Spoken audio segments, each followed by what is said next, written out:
Friends, मैं फरीदा। आप देख रहे हैं समाज की खबरें हिंदी टीवी न्यूज। आइए देखते हैं आज की बड़ी खबरें। आज हम बात करेंगे एमएलए असलम शेख के बारे में, बीएमसी की रिश्वतखोरी के बारे में और कुछ इलीगल कंस्ट्रक्शन माफियाओं के बारे में। तो शुरू करते हैं एमएलए असलम शेख से।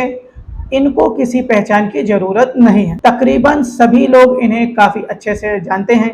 ये मिनिस्टर रह चुके हैं महाराष्ट्र एमवीए सरकार में। कोरोना काल में 3 बार एमएलए के इलेक्शन भी जीत चुके हैं। मलाड विधानसभा से कांग्रेस पार्टी के बड़े दिग्गज नेताओं में इनका नाम आता है। आप सभी को पता है कि अभी अभी लोकसभा इलेक्शन हुआ है, जिसमें बीजेपी पार्टी से पीयूष गोयल को खड़ा किया गया था, जो कि केंद्रीय मंत्री हैं।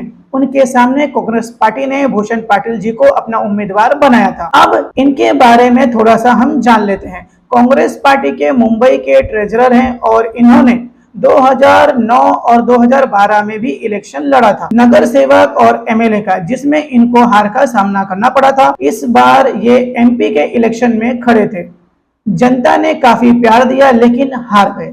ये बाद की बात है, लेकिन इनको मलाड मालवनी से सबसे ज्यादा वोट मिले हैं, जिसका क्रेडिट एमएलए असलम शेख को जाता है। मलाड के मलाड मालवनी की जनता असलम शेख को अपना मसीहा मानती है, आंख बंद कर भरोसा करती है।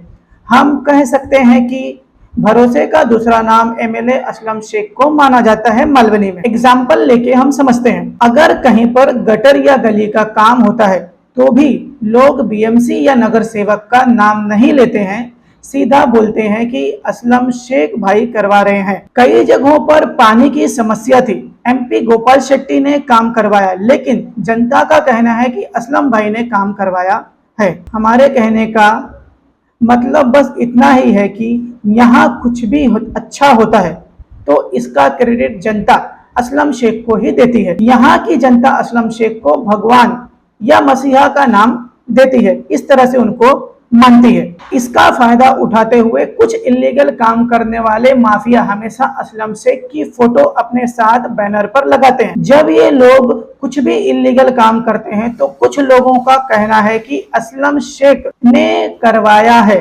बैनर लगाना, फोटो खिंचाना ठीक था, लेकिन अभी कुछ लोग असलम शेख का रिश्तेदार अपने आप को बताकर जनता को लूट रहे हैं। एग्जाम्पल समझते हैं। अभी हमने आपको बताया, थोड़े दिन पहले एक वीडियो हमने अपलोड किया था कि एक महिला का घर तोड़ दिया गया था, जिसमें 5 लाख रुपए की डिमांड की गई। उसमें सुल्तान नाम का इलीगल कंस्ट्रक्शन करने वाला माफिया था। असलम शेख का दामाद अपने आप को बता के लूट लिया, घर बनाने का काम लिया, जिससे बीएमसी ने तोड़ दिया। तो पता चला कि 5 लाख रिश्वत मांगी गई थी, जिसमें 2 लाख दिया गया था, 3 लाख बाकी था। जिसका घर तोड़ा गया वो कचरे वाली है।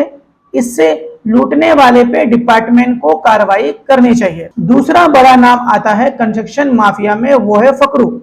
जब हमने लोगों से बातचीत की, इस बारे में पूछताछ की, तो पता चला कि ये असलम शेख का अपने आप को जीजा बताता है, बता के लोगों को लूटता है। जो काम 10 लाख में होना चाहिए उस काम का 15 लाख रुपए लेता है, और ये हर अधिकारी को आंख बंद करने के लिए पैसे देता है। हाल ही में माउंट मैरी स्कूल के बाजू में 1+2 का घर बनाना चालू है। बीएमसी ऑफिसर रंजीत पाटिल यहाँ आया था और अपना हिस्सा लेकर गया। 1+1 घर का अगर 5 लाख रुपए ये लेता है तो 1+2 का इसने कितना रिश्वत लिया, इसकी जांच होनी चाहिए। रंजीत पाटिल पे एंटी करप्शन को कार्रवाई करनी चाहिए। ये तो हुई कार्रवाई को लेकर। अब हम बात करेंगे इससे नुकसान कहाँ और कितना कितना हुआ।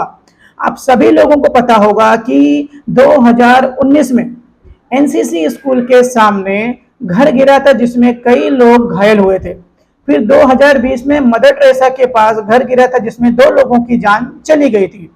उसके बाद सबसे बड़ा हादसा माना जाता है 2021 में हुआ था, जिसमें 12 लोगों की जान गई थी डिपो के पास पट्टा रोड पर, जिसमें नॉर्मली जांच के हिसाब से एक रफीक नाम के कॉन्ट्रैक्टर को जो उसी में घर में था, उसी के परिवार के लोगों की जान, उसी पे एक कार्रवाई किया गया। साल भर बेचारा अंदर था, लेकिन उस पे कार्रवाई हो, वैसा ना हो इसके लिए कितने कंस्ट्रक्शन माफियाओं पे कार्रवाई की गई, डिपार्टमेंट कितनी जांच कर रहा है। क्या वो जिम्मेदार नहीं रहेगा जो उस वक्त का बीएमसी अधिकारी रहेगा या उस वक्त का पुलिस डिपार्टमेंट का ऑफिसर रहेगा जिसको राउंड अप दिया गया?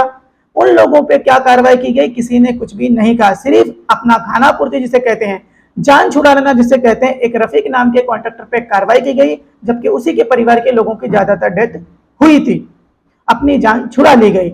इन बीएमसी के अधिकारी जो अपनी आंखें बंद करने के लिए पैसे लेते हैं, इन पे कार्रवाई कब होगी? ऐसा बताया जाता है कि अधिकारी 5-5, 10-10 लाख रुपए लेते हैं, बड़े बड़े चौल जब बनते हैं इन माफियाओं से, जिसकी वजह से इलीगल कंस्ट्रक्शन बढ़ता है, लोग इलीगल तरीके से लेते हैं। कुछ दिनों बाद जब ये टूट जाता है तो कई लोग बेघर हो जाते हैं। जब कई लोग बेघर होते हैं, कई लोगों की समस्याएं बढ़ती है। एक छोटा सा और एग्जांपल लेते हैं। अगर आप कहीं पर रहते हैं, किसी एरिया में बीएमसी 1000 लोगों के लिए पानी का कनेक्शन करके देती है, तो वहां 1000 लोगों की पूर्ति होगी, लेकिन ये माफिया के लोग सीधा 40 बना देते हैं, वहां 2000 लोगों को लाकर रख देते हैं, जिसकी वजह से वहां पानी की समस्या रहती है, गटर की समस्या रहती है, टॉयलेट की समस्या रहती है। इन माफियाओं की वजह से समस्या बढ़ती भी है। घर गिरना, जान जाना तो ठीक है, ये मूलभूत सुविधाओं के साथ भी ये लोग खिलवाड़ करते हैं, तो इन माफियाओं पे कार्रवाई करना काफी जरूरी है। क्या आपका एनजीओ है और काम करने के लिए डोनेशन चाहिए, लेकिन 1280G सर्टिफिकेट नहीं होने की वजह से डोनेशन नहीं मिल पा रहा है, तो आप RTI SK के एजेंसी से संपर्क करें। RTI SK के एजेंसी से संपर्क करके 1280G सर्टिफिकेट बनवा सकते हैं। उठाएं फोन और लगाएं कॉल